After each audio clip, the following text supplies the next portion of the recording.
ये कहानी आशापुर नाम के एक छोटे से गांव की है। आशापुर गांव के लोग साधारण जीवन जीते थे। इस गांव में ज्यादातर किसान थे जो अपनी आजीविका के लिए बारिश पर निर्भर रहते थे। इसी गांव में रामू नाम का एक किसान रहता था। रामू मेहनती और ईमानदार था, लेकिन वह हमेशा अपनी किस्मत को कोसता रहता था। और आखिर कोसे भी क्यों ना, रामू बहुत मेहनत करता था, परंतु उसकी फसल कभी समय पर नहीं पकती, और जब पकती तो बारिश या सूखा सब बर्बाद कर देता। यह कहानी उसकी बदकिस्मती और एक अद्भुत मोड़ की है। एक दिन इसी तरह काम करने रामू सुबह सुबह अपने खेत पर पहुंच जाता है। रामू के पास एक छोटी सी जमीन थी जो अगल बगल से दूसरों की जमीन से जुड़ी हुई थी। रामू जब अपने खेत पर पहुंचा तो वो देखता है उसके अलावा अगल बगल के खेतों पर काम करने कोई भी नहीं आया है। ये क्या अब तक कोई नहीं आया? लगता है किसी को कुछ पड़ी ही नहीं है। चलो, अब इनके लिए तो मैं कुछ नहीं कर सकता, पर कम से कम अपने खेत का काम तो कर सकता हूँ। फिर वे कुदाल लेकर अपने खेत पर काम करने लगता है। काम करते करते सुबह की दोपहर हो जाती है, पर रामू अपने काम करने में इतना व्यस्त था कि उसे तो समय का पता ही नहीं लगता है। तभी थोड़ी देर में उसकी पत्नी गौरी उसके लिए खाना लेकर आती है। सुनते हो, आओ आकर खाना खा लो। गौरी की आवाज सुनकर रामू को समझ आता है कि दोपहर हो गई है। अरे ये क्या दोपहर हो गई? समय का तो पता ही नहीं चला।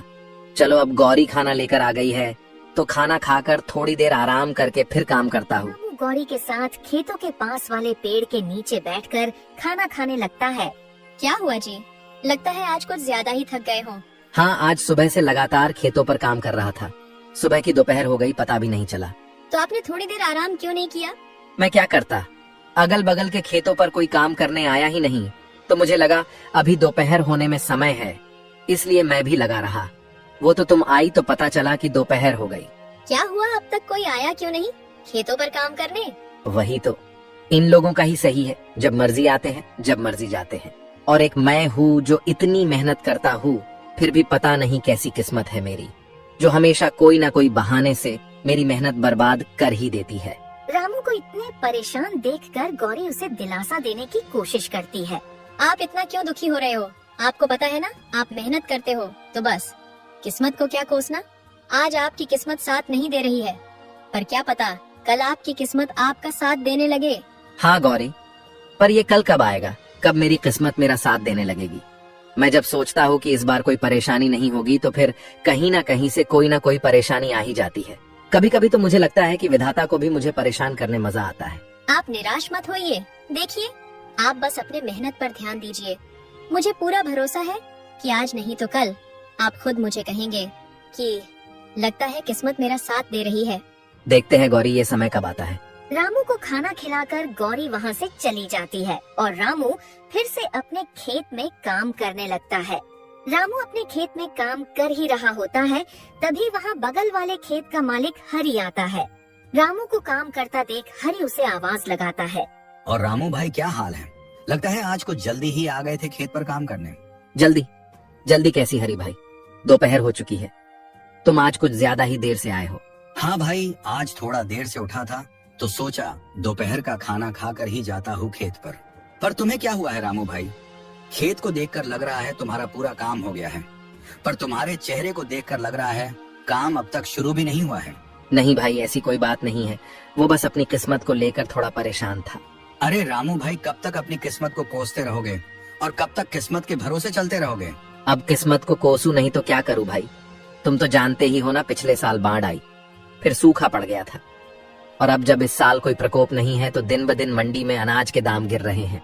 भाई मुझे एक बात बताओ, हम दोनों के खेत एक दूसरे के अगल बगल में हैं, यानी तुम्हारे खेत में जो आफत आई होगी वही मेरे यहाँ भी हुआ होगा, पर मैं तो नहीं कोस रहा अपनी किस्मत को। हाँ, मैं भी मानता हूँ कि किस्मत का साथ बहुत जरूरी होता है, पर सुनो भाई, मेहनत का फल जरूर मिलता है। कभी कभी हमें किस्मत को बदलने के लिए खुद कदम उठाने पड़ते हैं। मैं कुछ समझा नहीं भाई, जरा विस्तार से बताओ। रामू भाई, तुम खेती के अलावा क्या करते हो? रामू हरि का ये प्रश्न सुनकर थोड़ा चौंक जाता है। उसे लगा कि शायद हरि के पास कोई ऐसी बात है जो उसकी समस्या का समाधान कर सकती है। हरि भाई, मेरे पास खेती के अलावा और कोई काम नहीं है। मेरे पिता और दादा भी यही करते थे। पहले दादा की जमीन पिताजी को मिली थी, और अब मुझे, तो हम हमेशा से अपनी जमीन पर ही निर्भर रहे हैं। देखो भाई, वो पहले का समय था जब खेती किसानी से तुम अपना और अपने घर वालों का पालन पोषण कर सकते थे, पर अब तुम्हें उसके अलावा भी कुछ करना पड़ेगा। हरी भाई, खेती के अलावा क्या करूं? भाई मैं तुम्हें बताऊंगा नहीं दिखाऊंगा। पहले तुम फटाफट से अपना सारा काम निपटा लो और मैं मेरे खेत का काम कर लेता हूँ। फिर मैं तुम्हें मेरे साथ अपने घर ले जाता हूँ। ठीक है भाई, मैं अभी अपने खेत का काम निपटा लेता हूँ। फिर दोनों जान अपने अपने खेतों में काम करने लगते हैं। रामू ने अपने खेत का काम सुबह जल्दी आकर शुरू किया था, इसीलिए उसका काम जल्दी हो जाता है। रामू अपने खेत का काम करके हरी के खेत के पास जाकर खड़ा हो जाता है और हरी को काम करता देख मन ही मन सोचता है, हरी भाई की मदद कर देता हूँ ताकि उनके साथ उनके घर जाकर पता कर सकूं कि वो क्या दिखाना चाहते हैं। हरी भाई रुको, मैं आपकी मदद कर देता हूँ ताकि आपका भी काम जल्दी हो जाए। ठीक है भाई। फिर क्या था, रामू भी हरी के खेत में उसके काम में मदद करने लगता है। रामू के मदद करने की वजह से हरी के खेत का काम भी जल्दी हो जाता है। धन्यवाद रामू भाई, आपकी वजह से आज मेरे खेत का काम जल्दी हो गया। धन्यवाद किस बात का भाई, आप भी तो मेरी मदद करने वाले हो, तो मेरा भी तो फर्ज बनता है आपकी मदद करना। हाँ भाई, चलो मेरे घर चलते हैं। फिर दोनों जान वहाँ से हरी के घर की तरफ चले जाते हैं। चलते चलते दोनों हरी के घर के पास पहुँच जाते, पर घर में जाने से पहले हरी रामू को बाहर ही रोक लेता है। रामू भाई, तुम बहुत परेशान थे, इसीलिए मैं तुम्हें अपने साथ अपना ये राज बताने लाया हूँ।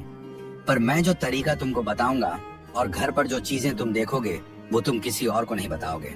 हरी की ये बात सुनकर रामू थोड़ा चौंक जाता है और सोचने लगता है, मुझे कुछ गड़बड़ लग रहा है, वरना हरी भाई ऐसी बात नहीं करते। पता नहीं वो घर पर मुझे क्या दिखाने वाले हैं। अरे रामू भाई, कहाँ खो गए? डरो मत, मैं तुम्हें जो दिखाने वाला हूँ उसकी मदद से तुम्हारी मेहनत कभी बर्बाद नहीं होगी, चाहे सूखा पड़े या बाढ़ ही क्यों ना आ जाए। रामू थोड़ा परेशान तो हो जाता है, पर फिर भी वो हरी के साथ उसके घर में जाता है। रामू हरी की बातों से थोड़ा परेशान तो था, परंतु हरी के घर के अंदर का साजो सामान देखकर रामू की परेशानी और बढ़ जाती है। बाप रे बाप, इतना सारा सामान। हरी भाई, तुम्हारा घर बाहर से तो किसी किसान का लग रहा था, पर इसके अंदर का माहौल तो किसी व्यापारी के घर जैसा है। भाई अभी तो कुछ नहीं है, मैं तुम्हें जो दिखाने वाला हूँ उसे देखकर तो तुम्हारे होश उड़ जाएंगे। हरी की बातें सुनकर रामू की बेचैनी बढ़ने लगती है। हरी भाई, तुम मुझे वो दिखा दो जो दिखाने लाए हो, क्योंकि तुम्हारी बातें सुन सुनकर अब मैं बेचैन होने लगा हूँ। ठीक है भाई, तुम यही रुको, मैं अभी वो सामान लाकर दिखाता हूँ। हरी वहाँ से अपने दूसरे कमरे में चला जाता है और रामू उसका वहीं रुककर इंतजार करने लगता है। थोड़ी देर में हरी अपने साथ एक गोनी लेकर आता है। हरी भाई, ये क्या लाए हो अपने साथ? भाई इसी में तो है वो चीज जो तुम्हारी हर समस्या को दूर कर देगी। ऐसा क्या है इस गोनी में? हरी उसे वो खोलकर उसमें रखी चीज दिखा देता है। भाई ये क्या? ये तो चावल है। रामू भाई, ये कोई मामूली चावल के दाने नहीं हैं, ये मैंने चीन से मंगाए हैं। मैं कुछ समझा नहीं भाई, तुमने चावल के दाने चीन से क्यों मंगाए? और ये चीन के चावल मेरी किस प्रकार मदद कर सकते हैं? भाई मैंने जैसे कहा था, ये कोई मामूली चावल नहीं है। ये जो तुम मेरे घर पर साजो सामान देख रहे हो, सब इसके बदौलत ही आया है। मैं कुछ नहीं समझा भाई, ये कोई जादुई चावल है क्या? हाँ भाई, कुछ वैसा ही सोचो जैसे कि हर बार हमारी फसल किसी न किसी कारण से बर्बाद हो जाती है, तो मैं क्या करता हूँ, बची कुची फसल में इसे मिलाकर बेच देता हूँ। इससे मेरा बहुत मुनाफा होता है। रामू को इन चावल के दानों में कुछ गड़बड़ लग रहा था। हरी भाई, ये चावल के दाने हमारे चावल के दानों से अलग है थोड़े। हाँ भाई, क्योंकि ये चावल उगाए नहीं बनाए जाते हैं। यानी ये चावल नकली है? हाँ, कुछ ऐसा ही समझो। पर इसको अगर हम दूसरे चावल में मिला दें तो किसी को पता नहीं चलता है कि ये नकली चावल है, और इसे बेचकर मुनाफा भी तगड़ा होता है। भाई पर ये तो गलत है, ऐसे नकली चावल कोई व्यक्ति खाएगा तो उसकी तबीयत खराब हो सकती है।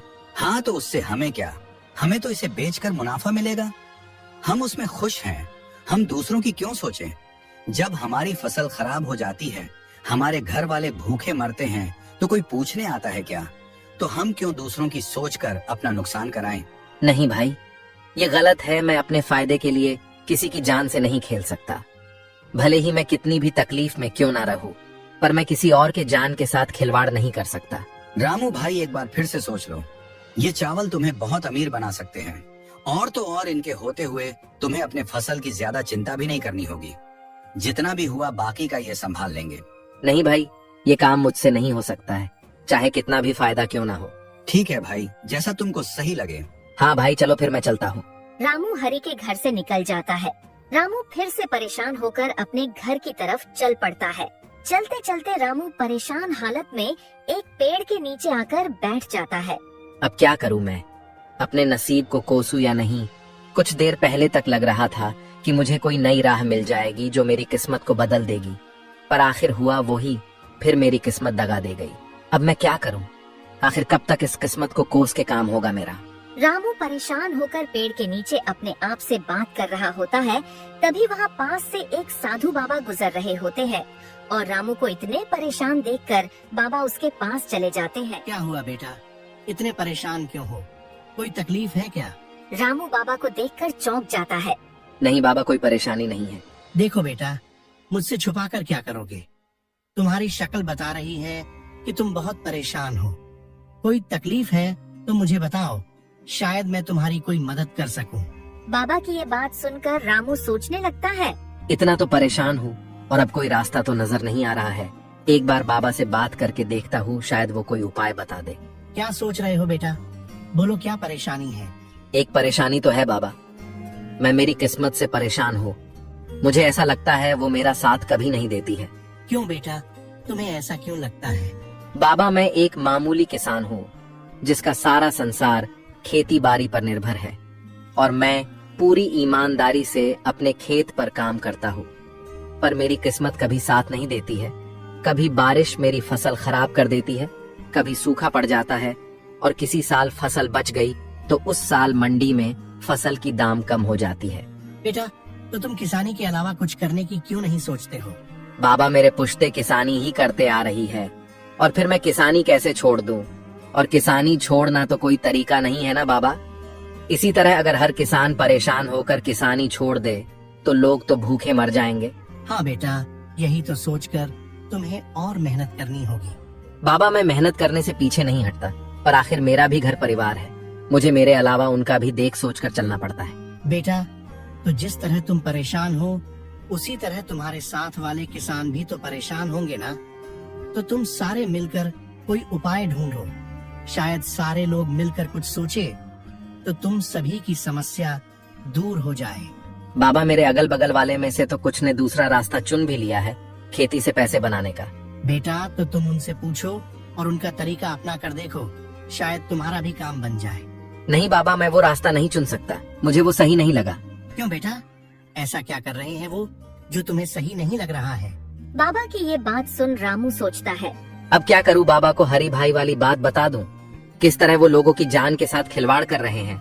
बता देता हूँ, पर हरी भाई का नाम नहीं लूंगा क्योंकि आखिर वो मेरी मदद करने की कोशिश ही कर रहे थे। हाँ बाबा, मेरे जान पहचान में एक किसान भाई बहुत गलत काम कर रहे हैं। क्या गलत कर रहे हैं, जरा मुझे भी बताना तो। बाबा, आज मैं सुबह उनसे मिला था और आपकी तरह मुझे परेशान देखकर उन्होंने भी मेरी मदद करने की सोची। उनकी भी खेती का काम है जो हर साल मेरे तरह कुछ न कुछ कारणों से खराब हो जाती थी, तो उन्होंने एक नया उपाय सोच लिया है बचे कुचे अनाज के साथ पैसे कमाने का। ऐसा क्या करते हैं बेटा वो बचे हुए अनाज से? बाबा, उन्होंने चीन से चावल मंगा लिया है और वो उन्हें अपने बचे हुए चावल के दानों में मिला देते हैं, जिसे बेचकर वो बहुत पैसे कमा रहे हैं। हाँ, तो बेटा इसमें क्या गलत है? तुम भी चीन से मंगा लो और उनके ही तरह बेचो। नहीं बाबा, आप शायद समझे नहीं। वो चावल जो चीन से मंगाते हैं वो मामूली चावल नहीं है, क्योंकि उन्हें उगाया नहीं बनाया जाता है। रामू की ये बात सुनकर बाबा चौंक जाते हैं। क्या कहा बेटा? चावल जिन्हें उगाया नहीं बनाया गया है, यानी वो नकली चावल है? हाँ बाबा, वो चावल नकली होते हैं और उन्हें अगर अपने चावल के दानों में मिला दो तो पता ही नहीं चलता कि नकली कौन सा है और असली कौन सा। बेटा, पर ये नकली चावल तो लोगों की जान ले सकते हैं ना। हाँ बाबा, इसीलिए तो मैंने वो रास्ता नहीं चुना, क्योंकि मैं अपने फायदे के लिए किसी की जान नहीं ले सकता, भले ही इसके लिए मुझे और कितना भी परेशान क्यों ना होना पड़े। वाह बेटा, क्या खूब बात कही तुमने। तुमने अच्छा किया वो रास्ता नहीं चुनकर, क्योंकि अभी तो तुम्हें शायद फायदा हो भी जाता, पर बाद में तुम्हें तुम्हारी गलतियों पर पछताना पड़ता। हाँ बाबा, मेरा भी परिवार है। अगर मैं ये गलत काम करूँगा तो कल मेरे परिवार के साथ भी कुछ गलत हो सकता है। हाँ बेटा, हमारी गलतियों की सजा कभी कभी हमारे परिजनों को भी भुगतनी पड़ती है। बाबा, अब आप ही बताइए, आखिर मैं क्या करूं? मेरी किस्मत के तारे में कैसे सुधारूं?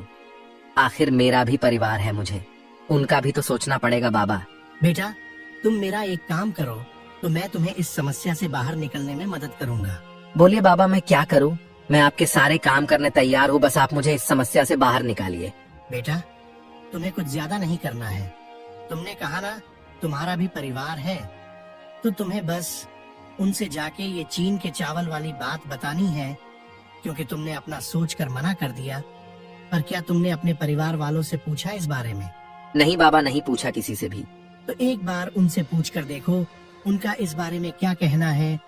फिर कल सुबह तुम मुझे यही मिलना, मैं तुम्हारा इंतजार करूंगा। ठीक है बाबा, मैं मेरी पत्नी से इस बारे में बात करके आपको कल सुबह यही मिलता हूँ। फिर क्या था, रामू वहाँ से अपने घर के लिए निकल जाता है। रामू घर पहुँचते ही सबसे पहले अपनी पत्नी गौरी को आवाज लगाकर बुलाता है। गौरी, मैं खेत से आ गया हूँ, जरा यहाँ आना, तो तुमसे एक जरूरी बात करनी है। रामू की आवाज सुन गौरी वहाँ आती है। हाँ बोलिए, आपने मुझे बुलाया? हाँ, मुझे तुमसे कुछ जरूरी बात करनी थी। बोलिए, क्या बात करनी है? गौरी, तुम तो जानती हो, हमारी खेती से कुछ समय से हमें कोई मदद नहीं मिल रही है। हाँ, आज दोपहर को तो आप बता रहे थे, वही ना? हाँ गौरी, वही। पर आज तुम्हारे जाने के बाद मेरे साथ एक घटना हुई, जिसके बारे में मुझे तुम्हें बताना है। आज जब तुम चली गई, तुम्हारे जाने के बाद वहाँ मेरे एक किसान भाई आए और मुझे परेशान देख उन्होंने मुझे मेरे परेशान होने का कारण पूछा। तो मैंने सारी बात बता दी। पर गौर करने की बात यह है कि जो हाल मेरा था, कुछ वैसा ही हाल उनका भी था, पर उन्होंने इस परेशानी से निकलने का एक रास्ता ढूंढ लिया है। क्या बात है? कौन है वो? और आप उनसे वो तरीका क्यों नहीं पूछते? इससे आपकी भी समस्या दूर हो जाएगी। कौन है वो मत पूछो, मेरे एक शुभ चिंतक ही समझ लो। पर पहले तुम मेरी पूरी बात सुन लो। मैंने जब उनको अपनी समस्या बताई तो उन्होंने उससे निकलने का रास्ता तो बताया, पर वो रास्ता थोड़ा अटपटा है। अटपटा? ऐसा कैसा तरीका है, मुझे बताइए जरा, मैं भी तो सुनो। जैसे मेरी फसल कभी बारिश की वजह से खराब हो जाती थी तो कभी सूख जाती थी, वैसे ही उनकी भी हालत थी। पर अब वो चीन से चावल मंगाते हैं। क्या कहा? चीन से चावल? हाँ गौरी, वो चीन से चावल मंगाते हैं और फिर उनको अपने पास बचे हुए चावल के दानों में मिला देते हैं और बाजार में बेचते हैं। इससे उन्हें बहुत फायदा होता है और किसी को नहीं समझता कि असली कौन सा है और नकली कौन सा। रामू की ये बात सुनकर गौरी थोड़ा आश्चर्य में पड़ जाती है। मैं कुछ समझी नहीं, असली चावल नकली चावल? हाँ गौरी, चीन से लाए हुए चावल नकली चावल होते हैं। उन्हें उगाया नहीं बनाया जाता है और वो काफी सस्ते मिलते हैं। उन्हें सस्ते में लाओ और अच्छा मुनाफा कमाओ। पर नकली चावल तो खाने में जानलेवा साबित हो सकते हैं, तो ये तो बहुत गलत बात है, अपने मुनाफे के लिए किसी की जान लेना। हाँ, मुझे भी ये गलत लगा तो सोचा एक बार तुम्हारी भी राय लेकर देख लेता हूँ, क्योंकि मेरी इस परेशानी से तुम भी तो परेशान हो और सिर्फ मेरे मना करने से अच्छा है एक बार तुम्हारी भी राय लेना मुझे सही लगा। नहीं जी, हम एक बार के लिए भूखे सो जाएंगे, पर किसी के साथ ऐसा धोखा करके पैसे कमाना बहुत गलत होगा। आज हम चैन से सो जाएंगे, पर कल उन गलतियों का भुगतान हमें किसी न किसी तरह चुकाना ही पड़ेगा। गौरी की ऐसी बातें सुनकर रामू बहुत भावुक हो जाता है। वाह गौरी, मुझे आज तुम पर बहुत नाज हो रहा है, क्योंकि तुम भी बिल्कुल मेरी तरह सोच रही हो। चलिए ये सब बातें छोड़िए, इन गलत बातों को अपने ऊपर हावी मत होने देना। आप और मेहनत कीजिए, देखना बहुत जल्द आपको कामयाबी मिलेगी। फिर क्या था, गौरी की ऐसी बातों ने रामू का हौसला और बढ़ा दिया था। फिर अगली सुबह रामू बाबा से मिलने अपने घर से निकलता है। रामू जब वहाँ पहुँचता है तो बाबा वहाँ नहीं होते हैं और बाबा को वहाँ नहीं पाकर वो थोड़ा मायूस हो जाता है। ये क्या, बाबा तो यहाँ नहीं है? अब क्या, कहाँ से मिलेगा मुझे मेरी परेशानी का हल? रामू अभी अपने आप से बातें कर ही रहा होता है, तभी बाबा अचानक से प्रकट हो जाते हैं। आ गए बेटा तुम। बाबा को अचानक से प्रकट होता देखकर रामू थोड़ा डर जाता है और अपने मन में सोचने लगता है, बाप रे बाप, ये तो कोई मायावी बाबा लग रहे हैं। अभी के लिए मेरा यहाँ से निकलना ही सही रहेगा। अरे बच्चा, डरो मत, ये तो मेरी एक छोटी सी शक्ति है, मैं कोई मायावी नहीं हूँ। नहीं बाबा, मैं डरा नहीं था, बस थोड़ा चौंक गया था। बोलो बेटा, क्या तुमने वो काम किया जो मैंने तुमसे कहा था? हाँ बाबा, मैंने मेरे पत्नी से उन चीन के चावल के बारे में बात की और उसे ये भी बताया कि इनसे हमें बहुत फायदा होगा, पर उसकी सोच पूरी मेरी तरह है। उसने भी ये गलत काम करने से मना कर दिया। उसने तो ये तक कहा कि हम एक समय पर भूखे रह सकते हैं, पर किसी के साथ इस तरह धोखा करके पैसे नहीं कमा सकते। रामू की ये सारी बातें सुनकर बाबा बहुत प्रसन्न होते हैं। ये तो बहुत अच्छी बात है बेटा कि तुम्हारी घर वाले की सोच बिल्कुल तुम्हारी तरह है।